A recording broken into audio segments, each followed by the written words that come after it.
दोस्तों कल निफ्टी ने एग्जैक्ट 24,060 के लेवल से जो पिन पॉइंट बाउंस दिया है उसने मार्केट में एक मजबूत रिकवरी दिखाई। लेकिन बड़ा सवाल ये है, क्या ये तेज़ी आज टिक पाएगी या फिर ये सिर्फ एक टेम्परेरी उछाल है। एक तरफ निफ्टी 180 प्लस पॉइंट की मजबूती दिखा रहा है, वहीं दूसरी तरफ बैंक निफ्टी अभी लगभग फ्लैट है, यानी दोनों इंडेक्स में डाइवर्जेंस देखने को मिल रहा है। उसी तरफ एफआईआई यानी विदेशी निवेशकों ने ऑप्शन में करीब 38,000 करोड़ रुपए की भारी सेलिंग की है, जो ऊपरी स्तरों पर दबाव का संकेत दे सकती है। इसके साथ ही रात को आया यूएस जीडीपी डेटा उम्मीद से कमज़ोर रहा और इन्फ्लेशन डाटा ने ग्लोबल मार्केट में थोड़ी घबराहट बढ़ा दी है। आज एक्सपायरी के बाद नई सीरीज़ का पहला दिन है, तो ऐसे में निफ्टी और सेंसेक्स किन लेवल पर रिएक्ट कर सकते हैं, कौन से जोन इम्पोर्टेंट रहेंगे और आज मार्केट किन सिनेरियोज में मूव कर सकता है। चलिए पूरे डाटा को स्टेप बाय स्टेप डिकोड करते हैं।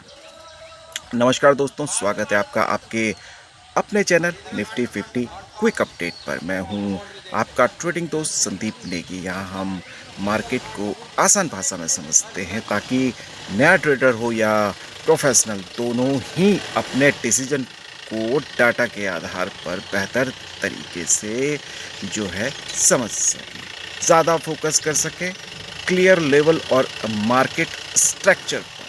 ठीक है दोस्तों, अब शुरू करने से पहले एक ज़रूरी बात, ये वीडियो केवल एजुकेशन पर्पस के लिए है। मैं सेबी रजिस्टर एडवाइज़र नहीं हूँ। यहाँ ये वीडियो में दी गई जो जानकारियाँ हैं किसी भी तरह से इन्वेस्टमेंट या ट्रेडिंग एडवाइस नहीं है। ठीक है दोस्तों, तो कोई भी आप ट्रेडिंग डिसीजन लेने से पहले अपनी खुद की रिसर्च जरूर करें, क्योंकि शेयर बाज़ार जोखिमों के अधीन है। यहाँ प्रॉफिट की कोई भी गारंटी नहीं होती है। तो चलिए शुरू करते हैं आज का प्री मार्केट एनालिसिस। सबसे पहले समझते हैं स्मार्ट मनी यानी एफआईआई डीआईआई। ओके, तो क्या संकेत दे रहे हैं? कल कैश मार्केट में एफआईआई ने लगभग 2,468 करोड़ रुपए की सेलिंग की, जबकि डीआईआई ने करीब 2,262 करोड़ की बाइंग करके मार्केट को बैलेंस करने की कोशिश की।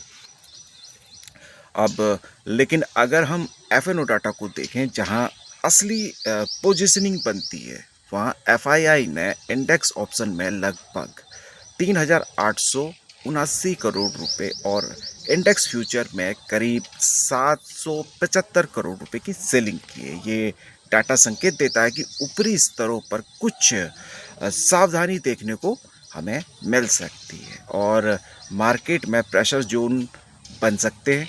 इंडिया विक्स अभी 17.44 पर है, जो रिएक्टिवली जो कंट्रोल वॉलेटिलिटी को दिखाता है। मतलब पैनिक नहीं है, लेकिन अनसर्टेनिटी मौजूद है।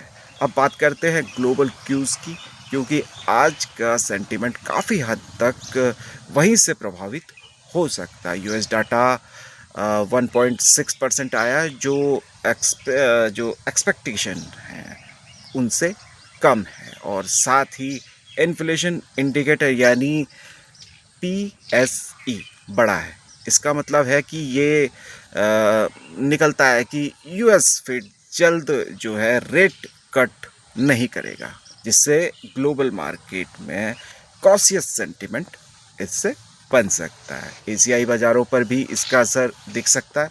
गिफ्ट निफ्टी फिलहाल flat to silently negative opening का सिग्नल दे रहा है, इसीलिए मार्केट ओपन होते ही तुरंत रिएक्शन देने के बजाय शुरुआती 10 से 15 मिनट मार्केट को सेटल होने देना ज़्यादा समझदारी भरी अप्रोच हो सकती है। आज मार्केट मोमेंटम को 3 बड़े फैक्टर प्रभावित कर सकते हैं। पहला जो है ग्लोबल टेक स्ट्रेंथ, गूगल और अमेज़ॉन के जो स्ट्रॉन्ग रिजल्ट आए हैं, जिससे आईटी सेक्टर में स्टेबिलिटी हमें देखने को मिल सकती है। दूसरा यूएस मैक्रो प्रेशर, कमज़ोर जीडीपी और हायर इन्फ्लेशन डाटा बैंकिंग और फाइनेंशियल स्टॉक में वॉलेटिलिटी ला सकते हैं। तीसरा है क्रूड ऑयल, ब्रेंट क्रूड $110 के ऊपर अभी भी बना हुआ है, जिससे OMCS और पेंट सेक्टर पर कॉस्ट प्रेशर देखने को हमें मिल सकता है। यानी आज जो कहें सेक्टोरल रोटेशन भी का एक इम्पोर्टेंट रोल निभा सकता है। अब बात करते हैं आज के इम्पोर्टेंट लेवल की, जिन्हें रेफरेंस जोन्स के रूप में देखा जा सकता है। निफ्टी के लिए नीचे की तरफ 24,060 एक इमीडिएट सपोर्ट जोन के रूप में देखा जा सकता है। इसके नीचे 24,000 एक मनोवैज्ञानिक और स्ट्रक्चर लेवल है। ऊपर की तरफ 24,300 एक स्ट्रॉन्ग रेजिस्टेंस जोन बना हुआ है, जहां पहले भी सप्लाई देखने को मिली। बैंक निफ्टी के लिए 55,200 के आसपास सपोर्ट जोन बनता दिख रहा है। ऊपर की तरफ 55,800 से 56,000 का जोन एक इम्पोर्टेंट रेजिस्टेंस क्लस्टर हो सकता है। सेंसेक्स के लिए 77,000 एक बेस की तरह काम कर सकता है, जबकि ऊपर 77,800 से 78,000 के बीच सप्लाई जोन एक्टिव हो सकते हैं। इन लेवल को डिसीजन पॉइंट के बजाय रेफरेंस जोन्स की तरह देखना ज़्यादा प्रैक्टिकल अप्रोच रहती है दोस्तों। अब ऑप्शन चेन डाटा पर नज़र डालते हैं। नई सीरीज़ की शुरुआत हो रही है और निफ्टी में 24,300 के आसपास हैवी कॉल राइटिंग दिखाई दे रही है, जो ऊपर रेजिस्टेंस जोन को मजबूत बनाती है। बैंक निफ्टी और सेंसेक्स में भी हायर लेवल पर OI बिल्डअप देखने को मिल रहा है। PCR वैल्यू निफ्टी के लिए 0.94, बैंक निफ्टी के लिए 0.92 और सेंसेक्स के लिए 0.93 है। ये सभी वैल्यू न्यूट्रल जोन में है, जो डायरेक्शनल क्लैरिटी की कमी को दिखाती है। इसका मतलब है कि मार्केट किसी एक क्लियर ट्रेंड में जाने से पहले कंसोलिडेशन या रेंज बिहेवियर दिखा सकता है। अब पैन लिस्ट में बाइकॉन और वोडाफोन आइडिया है, और कुछ स्टॉक जैसे विप्रो, RBL बैंक और अडानी एंटरप्राइजेस पर भी नज़र रखना ज़रूरी है। अगर पूरे डाटा को कंबाइन करें तो आज का मार्केट सिनेरियो मिक्स सिग्नल दे रहा है। एक तरफ IT सेक्टर सपोर्ट देने की कोशिश कर सकता है, वहीं बैंकिंग सेक्टर में वीकनेस या हेजिटेशन जो है दिखाई दे सकती है। ऐसे में एक इम्पोर्टेंट ऑब्जर्वेशन ये है कि अगर मार्केट और बैंक निफ्टी एक ही डायरेक्शन में मूव करते हैं तो मूव ज़्यादा जो है रिलायबल, सस्टेनेबल हो सकते हैं। लेकिन अगर दोनों में डाइवर्जेंस बना रहता है तो वॉलेटिलिटी बढ़ सकती है और क्लैरिटी कम हो सकती है। रिस्क मैनेजमेंट के पर्सपेक्टिव से ऐसे न्यूज़ ड्रिवन मार्केट में जो एक अप्रोच रखनी चाहिए, क्या कर, मेरी थोड़ी सी बोलने में प्रॉब्लम है, माफ़ कीजिएगा। पोजीशन साइजिंग को कंट्रोल में रखना और हर सेटअप में फेवरेबल रिस्क रिवॉर्ड रेशियो यानी कम से कम 1:2 को ध्यान में रखना एक डिसिप्लिन तरीका माना जाता है।